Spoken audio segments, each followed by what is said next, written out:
Well dear students, last class के अंदर हम लोग न्यूक्लियोफिलिक एडिशन रिएक्शंस पढ़ रहे थे कि किस तरह से कार्बोनिल कंपाउंड्स के अंदर मींस एल्डिहाइड और कीटोन्स के अंदर न्यूक्लियोफिलिक एडिशन रिएक्शंस होती हैं और उसमें काफी सारे nucleophiles like HCN, water, alcohol, Grignard reagent, sodium bisulphite, इन सब के साथ रिएक्शंस को हम लोग ऑलरेडी पढ़ के आए हैं। आज एक और वैसा ही न्यूक्लियोफिलिक एडिशन रिएक्शन हम पढ़ेंगे, लेकिन वहां पे एक कदम और आगे बढ़ के हमें एलिमिनेशन होता भी नजर आएगा। तो मैंने यहां पे आज चूज किया है reaction with ammonia and ammonia derivative nucleophiles. किसी भी कार्बोनिल के साथ एल्डिहाइड हो या कीटोन हो, मैं अमोनिया या अमोनिया डेरिवेटिव न्यूक्लियोफाइल्स की रिएक्शन स्टडी करूंगा। तो अमोनिया के बारे में तो आप सब जानते हैं, ये आपका वो अमोनिया रहता है NH3। अब इससे डिराइव किए हुए कुछ न्यूक्लियोफाइल्स हैं। डिराइव करने का मतलब है इसके किसी एक H को हटा के यहां पे कुछ ग्रुप लगा दिया गया, तो ये अमोनिया से डिराइव किया हुआ न्यूक्लियोफाइल होगा। जैसे मैं कुछ एग्जांपल लिखूं यहां पे, तो मैं यहां पे NH2OH लिख सकता हूं, NH2 लिख सकता हूं। H को हटाना है मुझे और कोई भी दूसरा पार्ट लगाना है। NH2 NHC6H5 ऐसा लिख सकता हूं, फिनाइल ग्रुप है ये। NH2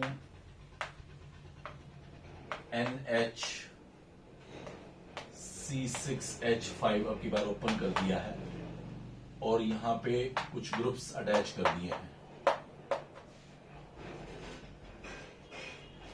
NH2R सिंपली अल्काइल लगा सकता हूं H हटा के। ये कुछ अलग नहीं है, अमीन है RNH2, जो आपका फंक्शनल ग्रुप रहता है, ये मैंने लिखा रखा है। या एक और दिखाऊं तो मैं NH2 NHCO NH2, ये सब मैं आपको यहां और भी कुछ रिप्लेसमेंट कर सकता था, बट मुझे लगता है कि हमारे लिए ये एनफ रहेंगे। ये सब अमोनिया और अमोनिया डेरिवेटिव न्यूक्लियोफाइल्स हैं, जिसमें अगर आप G देखें, ये वो ग्रुप जो मैंने लगाया है, मैं उसको यहां पे सर्कल में डाल रहा हूं। ये वो ग्रुप्स हैं जो मैंने यहां पे G की फॉर्म में लगाए हैं। ये सब आपके लिए अमोनिया डेरिवेटिव न्यूक्लियोफाइल्स ही हैं। NH2OH इसको बोलते हैं हाइड्रोक्सिल अमीन। ये हाइड्रोक्सिल अमीन है। ये आपका हाइड्राजीन है, NH2 नाम है इनके। जैसे अमोनिया का नाम NH3 याद है, ऐसे NH2 का याद रखना होगा, हाइड्राजीन। ये सेमी कार्बाजाइड है, सेमी कार्बाजाइड। ये फिनाइल हाइड्राजीन है, फिनाइल हाइड्राजीन। ये 2,4-डाइनाइट्रोफिनाइल हाइड्राजीन है, 2,4-डाइनाइट्रोफिनाइल हाइड्राजीन। शॉर्ट में ऐसे ही लिखते हैं इसको, 2,4-DNPH। ब्रैडीज रीजेंट बोलते हैं इसको, ब्रैडीज रीजेंट। ये सब याद रखने हैं आपको। और ये आपका अमीन, प्राइमरी अमीन कोई भी हो सकता है, मिथाइल अमीन, इथाइल अमीन वगैरह। ये सब अमोनिया या अमोनिया डेरिवेटिव न्यूक्लियोफाइल्स हैं, जिनकी रिएक्शंस आज के इस लेक्चर पे मुझे आपके साथ डिस्कस करनी है। ज्यादा डिस्कस नहीं करूंगा, NH2G की एक रिएक्शन समझाऊंगा। आप बस इस अमोनिया में उस G को H मान लीजिए और बाकी जगहों पे ये जो मैंने सर्कल में छोटे छोटे दिखाए हैं वो सब G होंगे। तो एक मैकेनिज्म समझ के आप ये 6-7 रिएक्शंस जो आपको दिख रही हैं या और भी जो पॉसिबिलिटीज हैं, वो सारी रिएक्शंस आप यहां ऑब्जर्व कर सकते हैं कि किस तरह से ये प्रोडक्ट बनाते होंगे। तो चलिए मैं NH2G के साथ आपको ये रिएक्शन एक्सप्लेन करना स्टार्ट करूं। पहली बात तो ये ध्यान दें कि NH2G जस्ट लाइक अल्कोहल्स एक वीक न्यूक्लियोफाइल है, मतलब इलेक्ट्रोमैग्नेटिक इफेक्ट ज्यादा अच्छे से नहीं हो पाएगा। रिजल्टिंग हमें यहां पे एक कैटलिस्ट की जरूरत है, तो मैंने यहां पे एक कैटलिस्ट डाल दिया H+ एसिड। और अब वो क्या करेगा, यहां ऑक्सीजन के लोन पेयर्स उसके H+ पे अटैक करेंगे। रिजल्ट मुझे यहाँ पे ये कुछ ऐसा बनता नजर आएगा। फिर ये यहां से पाई इलेक्ट्रॉन्स को शिफ्ट कर लेगा और मुझे यहां पे ये कार्बन प्लस बनता नजर आएगा, जो मैं चाहता था। यहां पे जो एसिड आप लेंगे कैटलिस्ट की फॉर्म में, उसका पीएच आपको बहुत ध्यान से 3 to 3.5 के बीच रखना है। आप इससे लेसर या इससे ग्रेटर पीएच नहीं कर सकते। वाई? देखो, आप जो आप न्यूक्लियोफाइल यहां पे अटैक करवाना चाह रहे हैं वो खुद एक अच्छा बेस भी है और वो इसके H+ से इन्वॉल्व होकर सोल्ट भी बना सकता है। मतलब ऐसी सिचुएशन भी आपके सामने आ सकती है, और अगर ऐसी सिचुएशन आ गई तो आपका ये इधर जाने लायक नहीं रहेगा और ये भी यहां पे जाने लायक नहीं रहेगा, रिजल्टिंग किसी तरह की कोई रिएक्शन नहीं हो पाएगी। तो आपको एक ऐसा एसिड ऑप्ट करना है, एक ऐसा एसिड चूज करना है जो सिर्फ O पे जा पाए और इसके पास ना जाए। अगर मैं pH लेस देन 3 कर देता हूं तो ये एनफ स्ट्रॉन्ग एसिड हो जाएगा, ये यहां पे जाना शुरू हो जाएगा। और अगर मैं मोर देन 3.5 कर देता हूं तो वो यहां जाने की छुट्टी, रिजल्टिंग मुझे इसका pH definitely 3 to 3.5 he manage करना होगा, सो दैट जैसा मैं चाह रहा हूं वैसा ही हो। ये बहुत इंपॉर्टेंट सवाल है कि क्यों आपको pH इस रिएक्शन में 3 to 3.5 के बीच में सेटल करना है, just to avoid the salt formation with the base. जो न्यूक्लियोफाइल आपने लिया हुआ है वो एक अच्छा बेस भी है और वो साल्ट फॉर्मेशन ना कर ले, इसकी वजह से हमें इसके pH को कुछ ऐसा मैनेज करना है कि इसके साथ साल्ट फॉर्मेशन ना हो। चले पीछे मैं जो आपको बोल रहा था 3 to 3.5, अगर 3.5 से ग्रेटर स्ट्रेंथ, ग्रेटर पीएच का अगर आप एसिड लेंगे तो वो वीक एसिड हो जाएगा और वो वीक एसिड यहां नहीं जा पाएगा, और 3 से लेसर ले लेंगे तो वो स्ट्रॉन्ग एसिड हो जाएगा, वो डेफिनेटली फिर वहां सॉल्ट बना सकता है। तो इसलिए आपको ये मैनेज करना था, प्रॉपरली वर्ड्स पे ध्यान दीजिएगा। अभी हम रिएक्शन पे आगे बढ़ रहे हैं। NH2G यहां पे अटैक करने के लिए तैयार है इस कार्बन प्लस पे। चलो इधर दिखाता हूं, यहां से शुरू कर देता हूं। ये OH लगा हुआ है और ये NHHG, ये ऐसे N पे पॉजिटिव चार्ज आ गया। अब N अपना पॉजिटिव हटाने के लिए यहां से H निकाल देगा, तो ये हमारे पास बनेगा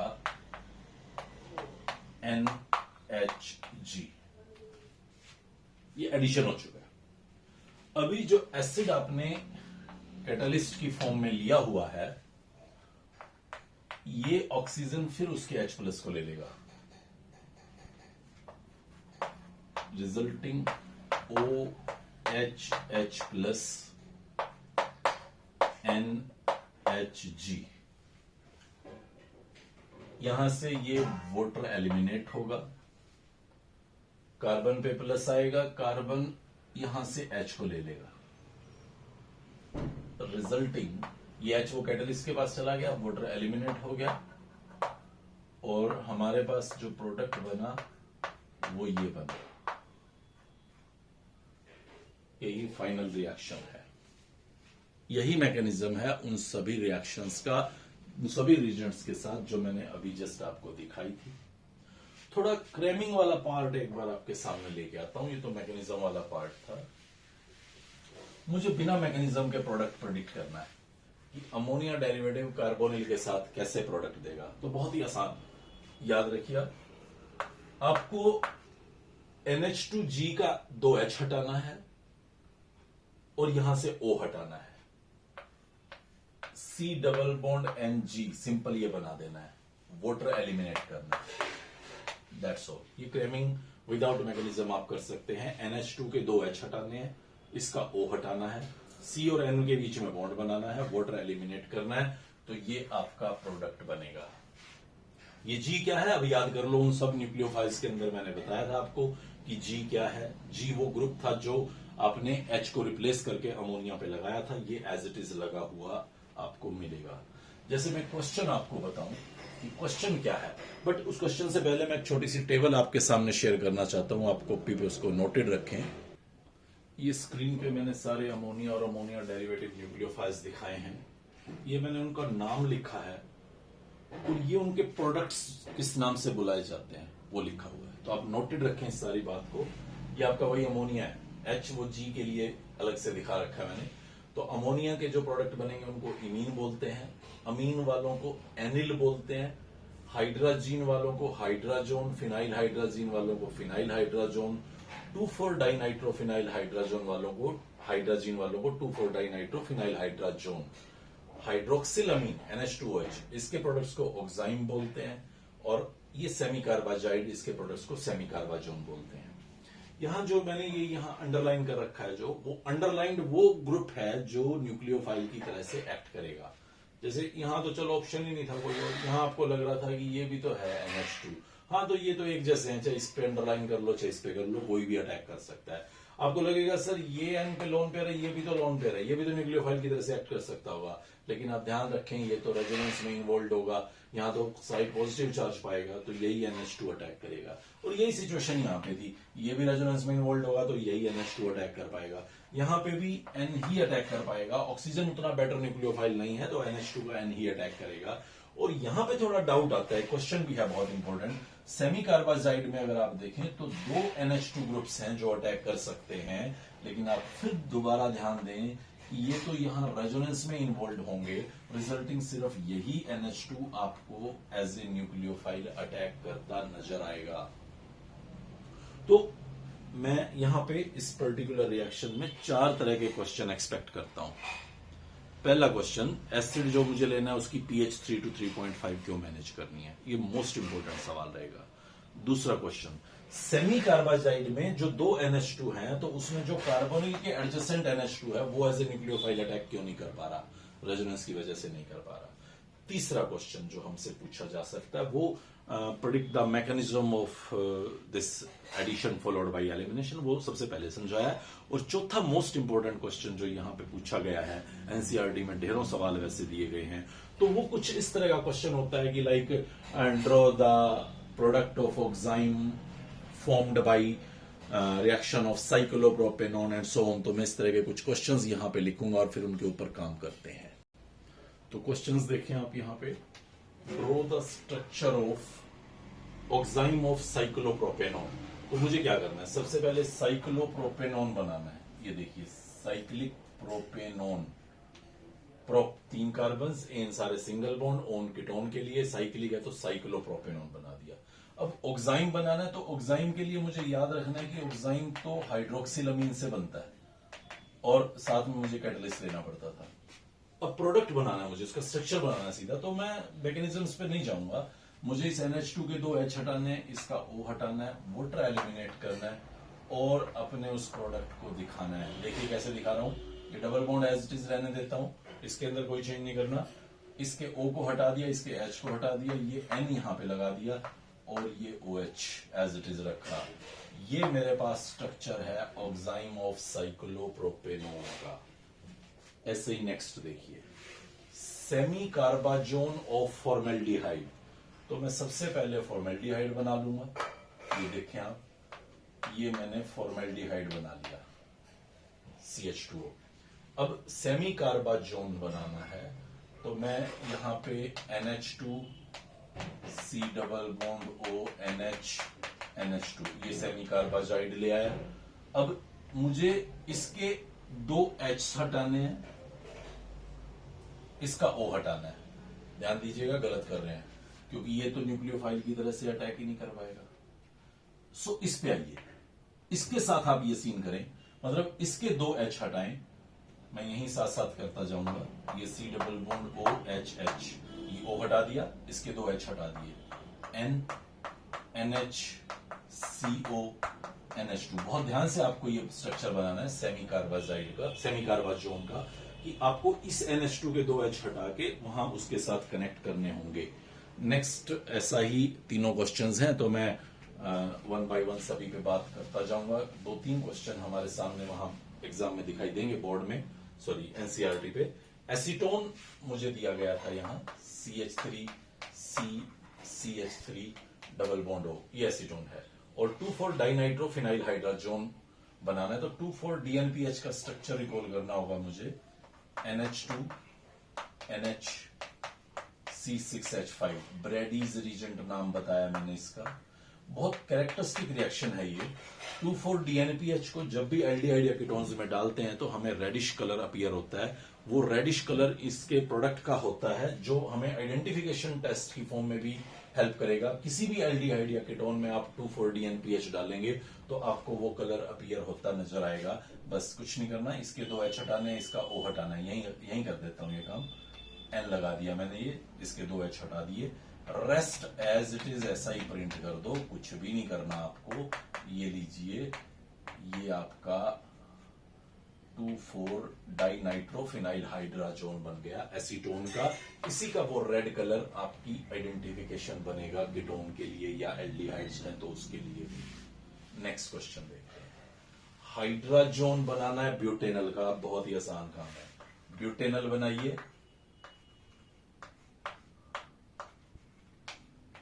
ये ले, ये ब्यूटेनल बना दिया है। 1 2 3 4 कार्बन, एन अल ब्यूटेनल। और हाइड्राजोन बनाना है तो हाइड्राजोन के लिए हाइड्राजीन चाहिए होता है। यहां कोई दिक्कत नहीं है, किसी भी H को हटाएं। ये लीजिए, इस H को हटा देता हूं, इस O को हटा देता हूं, यहां इन दोनों के बीच में डबल बॉन्ड क्रिएट कर देता हूं। तो ये मेरे पास स्ट्रक्चर बन जाता है हाइड्राजोन ऑफ ब्यूटेनल। और आखिरी फिनाइल हाइड्राजोन ऑफ एसिटल्डिहाइड। तो ये मेरे पास एसिटल्डिहाइड है और फिनाइल हाइड्राजोन बनाना है तो ये मेरे पास फिनाइल हाइड्राजीन है। ये देखिए, ये फिनाइल हाइड्राजीन है। हाइड्राजीन के एक H को फिनाइल से सब्स्टिट्यूट किया गया। ये H हटाना है, ये O हटाना है और ये डबल बॉन्ड इन दोनों के बीच में डालना है। तो इस तरह से बहुत ही ट्रिकी आसान आंसर आप इमीडिएटली स्ट्रक्चर प्रेडिक्ट कर पाएंगे इन अमोनिया डेरिवेटिव न्यूक्लियोफाइल्स के प्रोडक्ट्स के। Oxidation of aldehyde and ketone, ये हम यहां पे समझना चाहते हैं। ऑलरेडी पढ़ भी चुके हैं बट फिर एक बार नए सिरे से इसको एक्सप्लोर करने की कोशिश करेंगे। एक एल्डिहाइड ले लेता हूं और एक कीटोन ले लेता हूं और अब इनका ऑक्सीडेशन कैसे हमें एसिड देता था। पहले पढ़ा था हमने, अल्कोहल का एल्डिहाइड, एल्डिहाइड का एसिड बनता है, या सेकेंडरी अल्कोहल का कीटोन और कीटोन का एसिड बनता है। तो उसी पॉइंट को आज यहां समझने वाले हैं। सी, इस बॉन्ड को तोड़ेंगे ड्यूरिंग ऑक्सीडेशन और एसिड बना देंगे। यहां इस बॉन्ड को तोड़ेंगे, रिजल्टिंग 2 एसिड बना देंगे। छोटा एसिड बनता था, आप रिकॉल कर सकते हैं, यहां पे ये छोटा एसिड बनता था। क्योंकि ये बॉन्ड स्ट्रॉन्ग है as compare to this bond, resulting टूटना मुश्किल होगा। मतलब अगर मैं एल्डिहाइड और कीटोन्स में कंपैरिजन करूं कि किसका ऑक्सीडेशन आसानी से हो सकता है तो डेफिनेटली एल्डिहाइड्स का आसानी से हो सकता है। कुछ ऑक्सीडाइजिंग एजेंट्स की तलाश है मुझे, तो KMnO4H2SO4 बेस्ट है। KMnO4 KOH लेंगे तो भी चलेगा, कोई दिक्कत नहीं है ज्यादा। K2Cr2O7H2SO4 लेंगे, ये भी बहुत बढ़िया पावरफुल ऑक्सीडाइजिंग एजेंट्स हैं। एल्डिहाइड कीटोन्स दोनों का ऑक्सीडेशन कर देते हैं और ऐसे ही ऑक्सीडेशन करते हैं जैसा मैं दिखा रहा हूं। कुछ माइल्ड ऑक्सीडाइजिंग एजेंट्स हैं, वो नहीं जो पिछले चैप्टर में बताता था, कॉलिन्स, सैरेट्स, जोन्स, मैग्नीज ऑक्साइड, उनकी बात नहीं कर रहा। उनसे थोड़े अच्छे बट इनसे थोड़े वीक। 2 नाम सजेस्ट कर रहा हूं। एक है Tollens reagent, ammoniacal silver nitrate होता है ये। एक फेलिंग सॉल्यूशन होता है, फेलिंग ए और फेलिंग बी। फेलिंग बी में सोडियम या पोटेशियम के कुछ रोशल साल्ट्स होते हैं और फेलिंग ए में एल्कलाइन कॉपर सल्फेट होता है। तो ये ना तो KMnO4 जैसे स्ट्रॉन्ग ऑक्सीडाइजिंग एजेंट है, ना ही सैरेट्स जोन्स जैसे वीक। एल्डिहाइड्स को ये ऑक्सीडाइज कर सकते हैं, कीटोन्स को ऑक्सीडाइज नहीं कर सकते। बहुत ही इंपॉर्टेंट क्वेश्चन की तरफ आगे बढ़ रहे हैं। एल्डिहाइड और कीटोन्स को डिस्टिंग्विश करना हमारा एम रहा करेगा, तो हम इन्हीं 2 रीजेंट्स की शरण में जाएंगे। टोलेंस रीजेंट हमें यहां पर्टिकुलरली एल्डिहाइड्स का ऑक्सीडेशन करता नजर आएगा, कीटोन्स का करता नजर नहीं आएगा। डिस्टिंग्विश कैसे करेंगे वो during the course of reaction हम समझेंगे। पहले एक बार इस कीटोन की कहानी को निपटा लूं मैं। KMnO4 के साथ आपको रिएक्शन दिखानी शुरू करता हूं दोनों की, फिर इंटॉलरेंस की कहानी पे आऊंगा। ये मेरे पास एक एल्डिहाइड है और ये मेरे पास एक कीटोन है। अब की बार थोड़ा बड़ा लिया है, चलो एक बार छोटा भी रखता हूं, एक थोड़ा सा और बड़ा रखता हूं। ये लीजिए। तो इन सभी एल्डिहाइड्स और कीटोन्स का ऑक्सीडेशन करना चाहता हूं। पोटेशियम परमैंगनेट एसिडिक मीडियम में सबके अंदर डालूंगा, डाइक्रोमेट भी डाल सकते हैं, कोई दिक्कत नहीं है। यहां पे बड़ा सिंपल सा काम था, एल्डिहाइड्स का ऑक्सीडेशन हो जाएगा और वो एसिड में कन्वर्ट हो जाएगा। इसमें कुछ लंबी चौड़ी कहानी नहीं थी, इसमें सिंपली ऐसा था कि ये बॉन्ड टूट जाता था और ऑक्सीजन यहां पे जाके ऐड होता था। बहुत डिटेल मैकेनिज्म हम इसके ऑक्सीडेशन का नहीं चाहते, वो हमारी नीड भी नहीं है। बस इतना ही ध्यान रखना चाहते हैं कि एल्डिहाइड्स की लेंथ मैनेज रहेगी, मेंटेन रहेगी during the conversion in acid. तो ये वही का वही सीन दिखा। लेकिन यहां प्रॉब्लम आता था, यहां क्योंकि मुझे एक कार्बन कार्बन के बॉन्ड को तोड़ना होता था, तो मैं इस बॉन्ड को तोड़ूं कि मैं इस बॉन्ड को तोड़ूं, ये मेरे पास एक सवाल उठता था। और उसके लिए आप जाइए एक रूल पढ़िए, पोपोव्स रूल। ये पोपोव्स रूल कहता है कि कीटोन्स का जब आप ऑक्सीडेशन कर रहे हैं तो carbonyl group will go with smaller alkyl. तो ये कार्बोनिल इस छोटे एल्काइल के साथ जाएगा, बड़े के साथ नहीं जाएगा। मतलब आप इस बॉन्ड को तोड़िए, इस बॉन्ड को तोड़ते हैं तो ये आपका 2 कार्बन का एसिड बन जाएगा CH3COOH, और ये 2 कार्बन इसका भी एसिड बन जाएगा CH3COH। तो मतलब आप जब इस ब्यूटेनॉन का ऑक्सीडेशन करेंगे तो आपको मिलेंगे 2 मोल एसिटिक एसिड। यहां पे आ जाइए, दोनों एल्काइल एक जैसे हैं तो फिर किसी के साथ भी भेज दीजिए। ये आपके पास 1 कार्बन का एसिड मिलेगा, सॉरी 2 कार्बन का एसिड मिलेगा, और ये आपके पास 1 कार्बन का एसिड मिलेगा। अब 1 कार्बन का एसिड फर्दर आगे ऑक्सीडाइज्ड हो सकता है, सिर्फ 1 कार्बन का एसिड ही आगे ऑक्सीडाइज्ड हो सकता है। हम लोग एसिड्स के दौरान इस बात को पढ़ेंगे। तो ये फर्दर ऑक्सीडेशन करके CO2 और वाटर में बदल जाएगा, मतलब कार्बन डाइऑक्साइड गैस यहां से बाहर निकलती नजर आएगी। एसिटिक एसिड आपके पास फ्रेम बेस में पड़ा रहेगा, लिक्कर में पड़ा रहेगा। यहां पे आप देखें तो फिर आपके पास 2 एल्काइल एक जैसे आगे थे, तो आप किसी के साथ भी कार्बोनिल को भेज सकते थे। तो 3 कार्बन का आपके पास ये 1 एसिड मिलेगा और 2 कार्बन का आपके पास 1 एसिड मिलेगा। और डिसाइड करेगा पोपोव्स रूल, कार्बोनिल को मुझे हमेशा स्मॉलर एल्काइल के साथ ही भेजना है। तो चलिए आगे बढ़ते हैं हम लोग। ये तो हुई सिंपल सी कहानी, KMnO4 डाइक्रोमेट के साथ ऑक्सीडेशन। एक बार हम टॉलेंस और फेलिंग की कहानी पे भी अपना काम पूरा करते हैं। फेलिंग सॉल्यूशन किस तरह से बनाया जाएगा? सिल्वर नाइट्रेट लेंगे, उसके अंदर अमोनियम हाइड्रोक्साइड डालते हैं, तो ये सिल्वर ऑक्साइड के ग्रे कलर के प्रेसिपिटेट्स बनते हैं। इस सिल्वर ऑक्साइड में एक्सेस अमोनियम हाइड्रोक्साइड डाले जाने पे ये आपको एक कंपाउंड देगा जिसको मैं बोल रहा हूं टोलेंस रीजन।